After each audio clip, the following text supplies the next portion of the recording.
Вы на канале Заметки жизни и я Гергий Кун. Здравствуйте. Наверное, нет другого такого места в мире, где концентрация исторических артефактов, художественных предметов и ценностей, а также зримых свидетельств недавней истории возле одного архитектурного объекта была бы так высока. Мюнхенская площадь Кёнигсплац или Королевская. Вот посмотрите на карту-схему Королевской площади, она отмечена зеленым овалом, а звездочки вокруг нее – это памятники архитектуры, музеи и художественные собрания мирового уровня. Идея создания площади по образцу Афинского Акрополя принадлежала баварскому королю Людвигу I, большому поклоннику эллинизма и тому самому, свадьба которого подарила Мюнхену традицию проведения Октоберфеста. Планировка концепции комплекса Кёнигсплац была разработана архитектором Карлом фон Фишером, а доработана и осуществлена архитектором Лео фон Кленце. По его же проекту была построена Вальхалла, мемориал возле баварского города Донауштауф, посвященный выдающимся деятелям немецкого происхождения, о котором я рассказывал в сюжете о свободном государстве Бавария. Лео фон Кленце создал и два сооружения на площади. В 1862 году пропилеи, монументальные символические ворота города, напоминающие вход пропилеи Афинского Акрополя. Ворота были созданы в память о восшествии на греческий престол Отто Греческого, сына короля Людвига I Баварского. Построены в неоклассическом стиле, с цветными кессонными потолками, украшенные рельефами и скульптурами, посвященных Отто Баварскому и греческой войне за независимость, которые созданы скульптором Людвигом Шваншталером. Внешнее здание украшено дорическими колоннами, а внутри пропилеи поддерживаются ионическими колоннами. Второе здание – глиптотека, построенное в неоклассическом стиле в период с 1816 по 1830 год, специально для размещения коллекции греческих и римских скульптур баварского короля Людвига I. Отсюда и название. Портик глиптотеки выполнен в ионическом стиле с 12 ионическими колоннами. Внешние стены содержат ниши. В них размещены 18 оригинальных римских и греческих скульптур, по 6 на каждой стене, кроме задней, изображающих мифических или исторических деятелей искусства, таких, например, как Дедал, Прометей, Адриан, Перикл, Фидий, Гефест. Залы расположены вокруг внутреннего дворика, куда выходят и окна. На фронтоне портика расположена скульптурная группа Иоганна Мартина фон Вагнера, изображающая Афину как покровительницу изобразительных искусств. В глиптотеке хранятся скульптуры, мозаики и рельефы, датируемые периодом от архаической эпохи около 650 года до нашей эры до конца римской около 550 года нашей эры. Это более 1000 лет. Из 4 фрагментарных скульптурных групп фронтонов древнегреческих храмов, хранящихся, не считая отдельных фигур, в музеях мира, в Британском музее Афинский Парфенон, в археологических музеях Олимпии и Корфу, храмов Зевса и Артемиды, одна находится в глиптотеке. Фронтоны храма богини Афаи, местной богини плодородия, с греческого острова Эгина в Сароническом заливе, на котором напротив острова расположен и исторический порт Пирей. Фигуры воинов периода архаики и строгого стиля и стиля раннего классицизма. Почти полные композиции западной и восточной сторон храма, посвященные троянским войнам.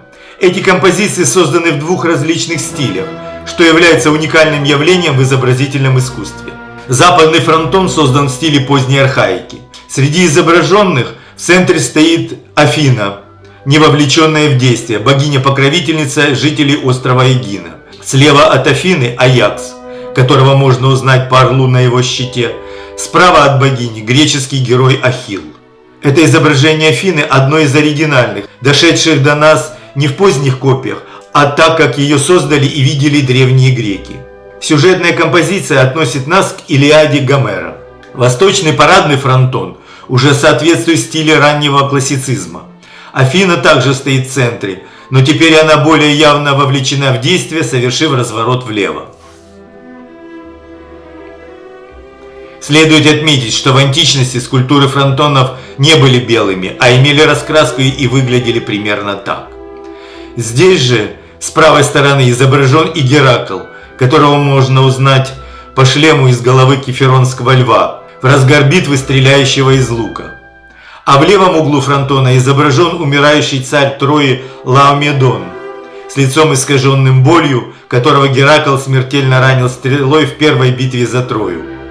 Это сюжет так называемой Первой войны за Трою Геракла с отцом Приама Лаомедоном. Война же, описанная Гомером в Илиаде за красавицу Елену, изображенная на западном фронтоне, это вторая. В глиптотеке можно увидеть и классическое изображение богини Афины. Это римская копия, вероятно, 1-2 веков нашей эры, выполненная по греческому оригиналу, который приписывают скульптору Крисилаю, того же мастера, который создал знаменитый портрет Перикла. Для Афины характерны идеализированные черты лица, легкая меланхолия и безупречные пропорции. Она прекрасна, она наблюдает и мыслит. Римляне видели в изображениях Афины, созданных Крисилаем, идеальное воплощение разума – ратио. И, конечно, среди скульптурных изображений есть и голова Гомера. Римская копия греческого оригинала II века до нашей эры, относящаяся к так называемому типу Е. Это изображение Гомера менее плакатно, более реалистично по сравнению со знаменитым луврским Гомером. В мюнхенском изображении видна тяжесть возраста и лишений. И это изображение больше соответствует легенде о бродячем сказителе, который по преданию скитался по городам, зарабатывая пением героических песен. А это портретное изображение другого великого грека, полководца Мильтиада, младшего, победителя персов под Марафоном в 490 году до нашей эры и невольного основателя современной спортивной дисциплины марафонского бега. Это римская копия, созданная во II веке нашей эры с греческого оригинала, который датируется примерно 460-450 годами до нашей эры. Многие искусствоведы связывают оригинал с великим Фидием или Крисилом. Скульптура выполнена в строгом стиле. Характерный коринфский шлем, сдвинутый на затылок, стал своего рода иконографическим маркером для изображения не только Мильтиада, но и других великих полководцев того времени. Интересно, что в археологическом музее в Олимпии хранится уцелевшая часть, возможно, этого бронзового шлема с надписью «Мильтиад посвятил это Зевсу», найденной во время раскопок в Олимпии в 1940 году немецкими археологами. Считается, что Мильтиад пожертвовал свой шлем в дар святилищу Зевса в Олимпии в благодарность за победу в марафонской битве. В глиптотеке находятся и 2 шедевра, изображающие еще одного великого полководца – Александра Македонского, и оба творения великих скульпторов Древней Греции. Так называемая статуя Александра Ранданини, римская копия II века древнегреческого бронзового оригинала IV века до нашей эры, скульптора Ефранора, знаменитой скульптурной группы, изображающей македонского царя Филиппа II и его сына Александра на колеснице в честь победы при Херонее. Исследователи полагают, что Александр Ранданини – это римская копия части именно той самой скульптурной группы, а именно скульптуры Александра, который держится за поручень колесницы. Здесь Александр изображен 18-летним юношей. Вторая скульптура – так называемый Александр Шварценберга. Римская копия II века до нашей эры с бронзового оригинала, созданного около 330 года до нашей эры. Приписывается великому Лисиппу из Сикиона, единственному скульптору, которому Александр официально разрешал ваять свои портреты. Это, пожалуй, самый психологический портрет царя, который считается золотым стандартом изображения Александра Македонского. Сохранилась только голова, скорее всего, это фрагмент статуи. Лисипп уловил уникальные черты царя, знаменитый легкий наклон головы, влажный тающий взгляд, взгляд в вечность и взъерошенную прическу, разделенную пробором. Кстати, скульптор Хаэс из Линдоса, создатель колоса Родосского, одного из 7 чудес света древнего мира, ученик Лисиппа. Представлены и римские мраморные копии великих философов Древней Греции – Сократа, Платона, Корниада. В глиптотеке хранятся 2 знаковых образца, которые показывают эволюцию греческой скульптуры от застывших форм до почти живого тела – куросы. Это не римские копии, это древнегреческие подлинники, выполненные из знаменитого поросского мрамора. Так называемый мюнхенский курос, созданный скульптором Афинской отеческой школы около 540-530 годов до нашей эры, с его аккуратными локонами, похожими на жемчужинами, и знаменитой архаической улыбкой. И курос из Тенеи, также известный как Аполлон Тенейский, созданный мастером Каринфской школы около 560-550 годов до нашей эры. Он кажется более легким и стройным, чем его отеческий собрат, а улыбка чуть более выражена, отчего лик излучает странное, почти неземное спокойствие. В глиптотеке хранится большая коллекция подлинных римских бюстов, и среди них скульптурные портреты всех 5 императоров династии Юлиев-Клавдиев. Бюст первого римского императора Августа Октавиана, датируемый примерно концом 1 века до нашей эры, началом 1 века нашей эры, выполнен в традициях эллинизма, но с характерным римским стремлением к идеализации правителя. Именно этот бюст с глиптотеки часто приводят как пример классицизма в римском искусстве. Август обожал греческую классику времен Фидия, поэтому его портреты так напоминают лица греческих атлетов или богов 5 века до нашей эры. Те же пропорции, тоже олимпийское спокойствие. Интересно, что Август изображен в дубовом венке, так называемой гражданской короне. Это вторая по рангу высшая воинская награда Рима, которую вручали за спасение жизни римского гражданина, а не просто за храбрость. В 27 году до нашей эры Сенат официально даровал Августу право носить такой венок постоянно, за спасение всех граждан Рима, как прекратившему десятилетия кровавых гражданских войн. И, конечно, не могу не упомянуть о 2 самых раскрученных шедеврах глиптотеки – Фавна Барберини и Старой пьяницы. Фавн Барберини. Большинство искусствоведов относятся к тому, что это подлинник позднего эллинизма, примерно 220-200 годы до нашей эры. Невероятная экспрессия, анатомическая точность и смелость позы. Считается, что такая дикая жизненная сила характерна именно для пергамской школы. Хотя имя конкретного гения мы, скорее всего, так и не узнаем. У найденной в 17 веке у замка Святого Ангела в Риме скульптуры не было правой ноги, обеих рук и части скалы, на которой он лежит. То, что мы видим сегодня, результат нескольких реставраций, одну из которых приписывают великому Джан Лоренцо Бернини. Старая пьяница – это римская копия с оригинала 3 века до нашей эры. Согласно естественной истории римского историка и писателя Плиния Старшего, автором скульптуры его называют Мирона из Фив. Искусствоведы называют его мастером жанрового реализма. Ученые до сих пор спорят о смысле этой скульптуры. По одной из версий, это участница дионисийских мистерий, ее опьянение не порок, а священный экстаз, способ общения с Богом, так как изображенная женщина – представительница обеспеченного слоя общества, на что может указывать ее дорогая одежда с нарядной отделкой. О собрании глиптотеки можно говорить еще очень долго. Это и мальчик с гусем, и медуза Рондонини, маска медузы Горгоны. Это не страшное чудовище, а прекрасная, хотя и пугающая женщина. И еще большое количество выдающихся скульптур, а также рельефы, мозаики и керамика. Государственное античное собрание в Мюнхене – это один из важнейших музеев античного искусства в мире. Расположен прямо напротив глиптотеки, на противоположной южной стороне площади Кёнигсплац. Если глиптотека – это царство скульптур и мрамора, то античное собрание – это керамика, ювелирные изделия и предметы повседневного быта греков, этрусков и римлян. Построенное в неоклассическом стиле в 1838-1848 годах по подобию древнегреческого храма Коринфского ордера по проекту архитектора Георга Цибланда, здание дополнило и завершило ансамбль Королевской площади. С 1967 года, после восстановления здания, разрушенного во время Второй мировой войны, в нем размещается Государственное античное собрание. В собрании представлены экспонаты греческого, этрусского и римского искусства, из керамики, изделия из стекла, терракоты, бронзы, ювелирные украшения, монеты и гемы. Коллекция античной керамики является одной из наиболее значительных в мире и сравнима только с коллекциями Лувра и Британского музея. В музее представлены работы самых известных греческих гончаров и художников, таких как Амасис, Эксекий, Архикль, Лавкит, андакитский художник Олтос, Клеофон, Финтий, Ефроний, Пан, Макрон, Лидос и многих других.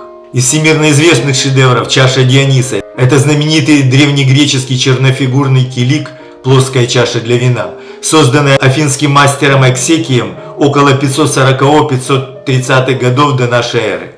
На нем изображен миф о превращении Дионисом пиратов в дельфинов. Дионис пирует на корабле с белым парусом, мачту которого обвивает виноградная лоза, плывущего в окружении дельфинов. Я думаю, украинское слово «келых» как раз и происходит от названия этих чаш. Боковая поверхность килика украшена фигурами 6 воинов, стоящих над мертвым телом, и стилизованным изображением лица с большими глазами.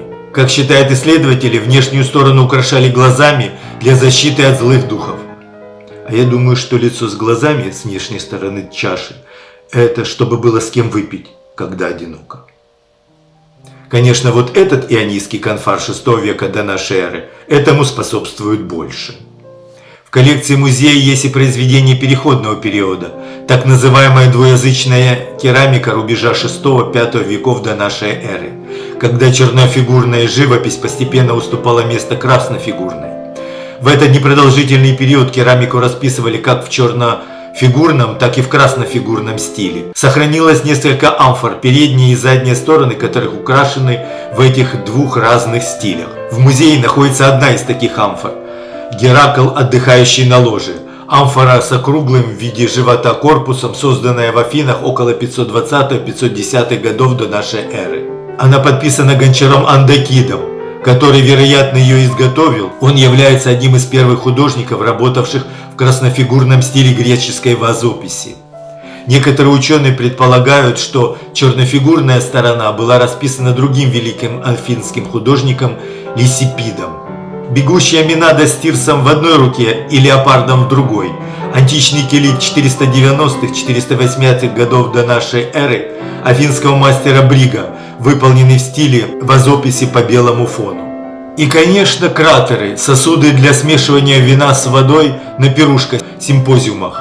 В собрании и большое разнообразие и по типу форм, и по размерам. Посмотрите на интересное оформление вот этого, где по верхней кромке изображены сражающиеся воины, колесницы, правители или боги, крылатые вестники, а по внутренней плывущие под всеми парусами корабли.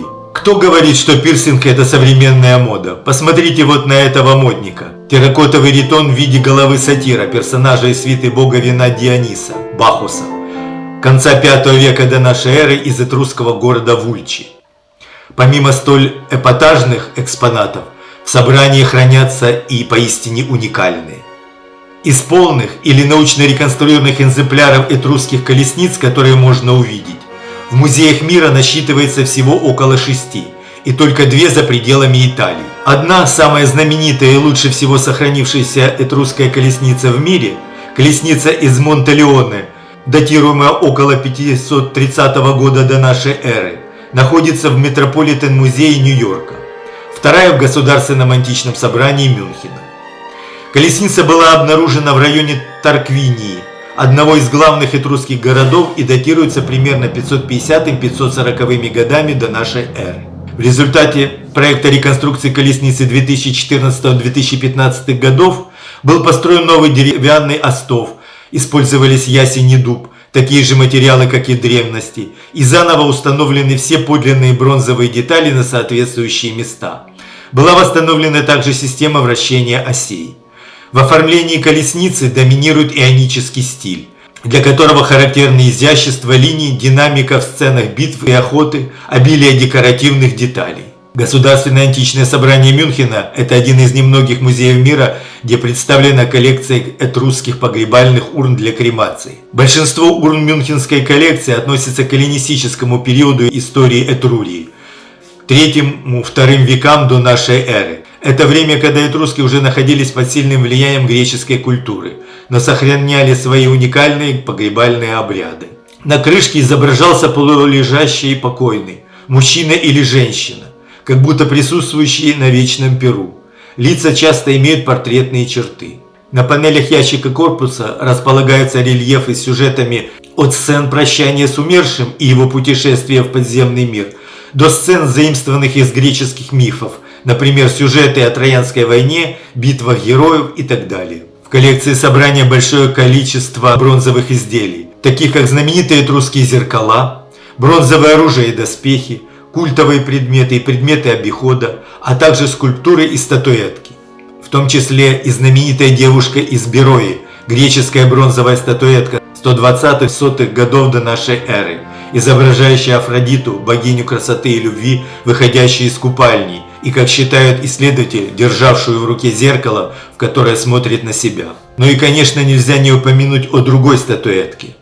Одна из наиболее сохранившихся в мире античных терракотовых фигур – прекрасная женщина. Она создана около 300-275 годов до нашей эры и найдена в Аттике, недалеко от Афин. Прекрасная – одна из немногих терракотовых фигурах, сохранивших оригинальную первоначальную окраску. В античном собрании Мюнхена хранится одна из лучших коллекций античных ювелирных золотых украшений в мире.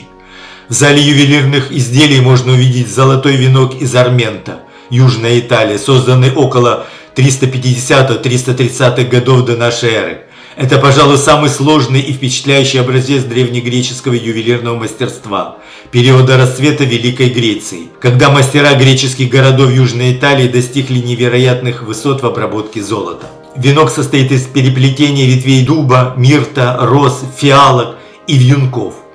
Среди листочков крошечные пчелы и цикады, выполненные с поразительным реализмом.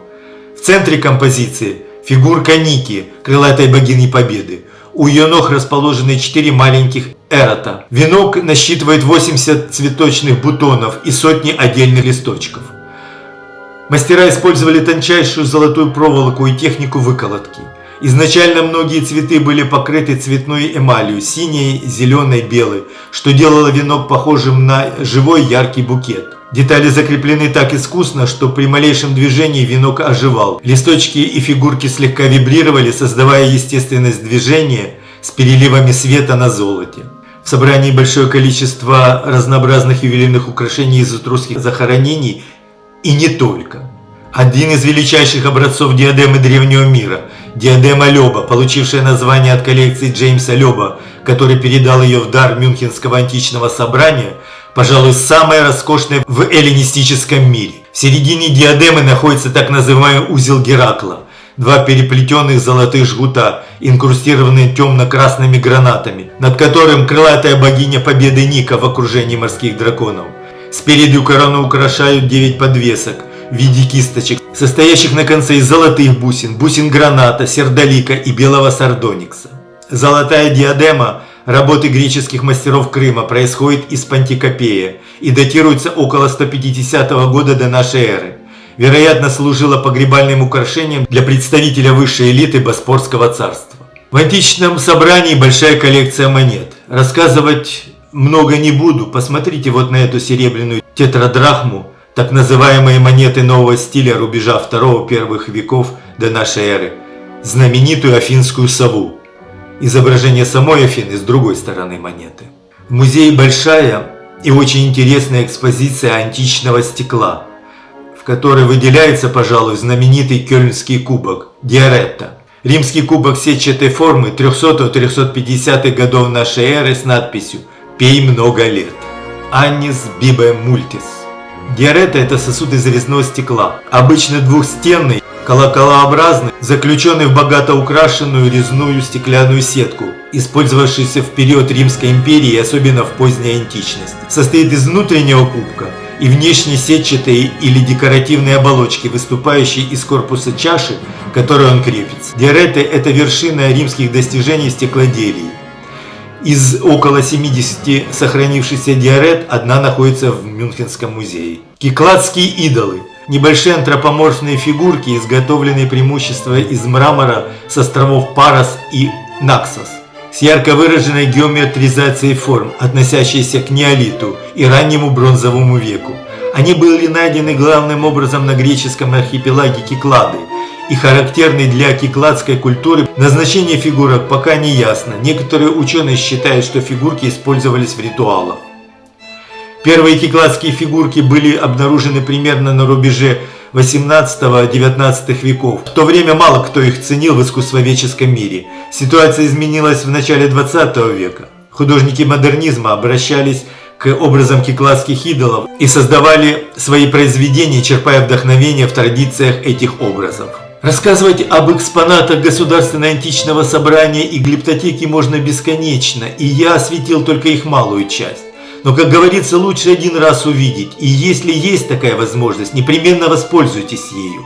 А устанете ходить, в музеях есть кафе, в летнее время занимающие и внутренние дворики, где можно отдохнуть и осмыслить увиденное. И, естественно, вспомнить человека, которому все любители истории и искусства обязанные существованием этих собраний, а мюнхенцы еще и их обладанием, основателя коллекций короля Людвига I Баварского. Но вернемся на Кёнигсплац. К середине 19 века ансамбль площади был сформирован и превратился в культурный центр и зону отдыха для горожан. Все изменилось с приходом к власти нацистов в 1933 году, после которого началось превращение Мюнхена в столицу движения. Не избежала этой участи и Кёнигсплац. Площадь, в частности, была перепроектирована и перепланирована под руководством архитектора Пауля Трооста и стала теперь использоваться для маршей и митингов нацистской партии. Вся зелень с площади была удалена, а сама площадь была вымощена 20 тысячами гранитных плит, в результате чего ее площадь значительно расширилась, так как недалеко на Бриенерштрассе располагалась штаб-квартира нацистской партии «Коричневый дом». В восточной части площади была снесена гражданская застройка и образован квартал нацистской партии, в котором по проектам Трооста были возведены дом фюрера, фюрербау, а напротив административное здание НСДАП, созданные в едином стиле и внешне похожие. Между ними в 1935 году были построены два так называемых храма чести, которые содержали чугунные саркофаги 16 членов партии, погибших во время неудавшегося гитлеровского пивного путча 1923 года. Эти здания, построенные в стиле упрощенного классицизма, в стиле очень популярном в 20-40-х годах 20 века, по замыслу Трооста должны были продемонстрировать преемственность монументально упрощенного архитектурного стиля и классической архитектуре. В доме фюрера располагался и личный кабинет Гитлера. И именно в этом здании было подписано Мюнхенское соглашение 1938 года, ставшее прологом Второй мировой войны. И об этом уроке задабривания агрессора необходимо помнить всегда, особенно сейчас. Возле фюрербау и одного из храмов чести Гитлер завещал себя похоронить. Но не так сталося, як гадалося. Во время Второй мировой войны здания не пострадали, и сейчас в бывшем фюрербау находится Мюнхенский университет музыки и исполнительных искусств, один из крупнейших университетов в сфере культуры в Германии. А в бывшем административном здании, сейчас в Доме культурных институтов, размещается несколько культурных учреждений Свободного государства Бавария, в том числе Директорат государственной коллекции древностей и глиптотек, Институт египтологии и Институт классической археологии Мюнхенского университета имени Людвига Максимилиана, Центральный институт истории искусств, а также два интересных собрания. Государственная графическая коллекция, насчитывающая приблизительно 350 тысяч гравюр и более 50 тысяч рисунков от Ренессанса до современности, более полусотни известнейших художников, таких как Сальвадор Дали, Альбрехт Дюрер, Винсент Ван Гог, Эль Греко, Василий Кандинский, Густав Климт, Эдуард Мане, Анри Матисс, Микеланджело, Пабло Пикассо, Рембрандт, Рубенс, Леонардо да Винчи, Энди Уорхол впечатляет. И музей копий классической скульптуры. Это коллекция гипсовых копий древних скульптур. Созданный в середине 19 века для содействия научному изучению античной скульптуры студентами кафедры классической археологии Мюнхенского университета имени Людвига Максимилиана, в последующем стал доступен для посетителей. И, кстати, в этот музей вход бесплатный. В музее хранится около 2000 копий. И таким образом он является одним из 4 крупнейших коллекций такого типа в Германии. Коллекция представляет собой всесторонний обзор древней скульптуры, включает в себя копии скульптур, а также рельефов и произведений искусств малых форм, охватывающие около тысячелетия истории античного искусства. Хотите увидеть, как выглядят знаменитые классические образцы? Это сюда. Вот, например, модель Афинского Парфенона в масштабе 1:20, как он выглядел в древности сразу после строительства. Некоторые копии соседствуют со своими реконструкциями. В музее проводятся специализированные выставки по тематике исследований Института классической археологии университета. От храмов чести на площади остались только фундаменты. Их снесли после окончания Второй мировой войны. Не повезло и Коричневому дому. Он был полностью разрушен от попадания авиабомб.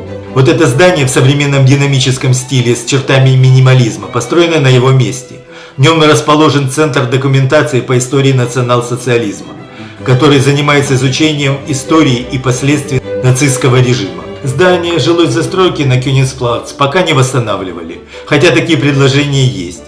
А вот в 80-х годах 20 века площади вернули первоначальный внешний вид, демонтировав все покрывавшие ее плиты. Нельзя не упомянуть, что Королевская площадь и прилегающие к ней здания находятся в Мюнхенском художественном квартале Кунст-Ареал Мюнхен, который включает 18 музеев и выставочных пространств, более 20 галерей, 6 всемирно известных университетов, многочисленные культурные учреждения и является одним из важнейших культурных центров Европы.